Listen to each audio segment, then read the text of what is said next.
ஒருத்தவங்க ஒரு விஷயம் பண்றாங்கன்னா, ஏதோ அந்த பொண்ணால முடிஞ்சத பண்ணிட்டு போகுதுன்னு உட்றணும். "நீ இது பண்ணலாமா? உன் குடும்பத்துக்கு இது அழகா இது தவறான செயல் செஞ்சா தான் நீங்க இந்த வார்த்தைய பேசணும். தப்பா போறாங்களா? தப்பா இது பண்ணும்போது, "உங்க அப்பா, அம்மா வளர்த்த வளர்ப்புக்கு ஏம்மா அப்படி இருக்கு?" அப்படின்னு சொல்லணும். அவங்க ஒரு விஷயம் அது நம்ம இதுக்கு செட் ஆவாது. நம்ம அதெல்லாம் செய்யக்கூடாது.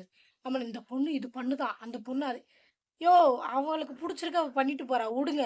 ஆ தப்பா பண்றாளா? ஒரு சீரியல்ல நடிக்கக்கூடாது. இதெல்லாம் நம்ம ஓப்பனா சொல்றேனே, நம்ம மதத்தில இதெல்லாம் தப்பு. நம்ம இதெல்லாம் தப்பு. அப்புறம் என்ன படம் பாத்து இந்த புஷ்பா 2ல நடிச்சிருக்காப்லயே என்னது?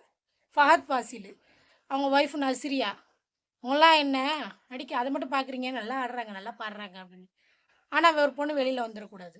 இப்படி இருக்கக்கூடாது, அப்படி இருக்கக்கூடாது. ஏன் இப்படி இருக்க? நம்ம மதத்தில இருந்து அப்படின்னு சொல்லிட்டு. அவங்களுக்கு தெரியுங்க. இதுதான் என்னோட லிமிட்டுன்னு தெரியும். அதனால அந்த லிமிட்குள்ள தான் இருப்பாங்க. நீங்க உடனே போய் போர்ட தூக்கிட்டு போய் நிக்காதீங்க. சரிங்களா?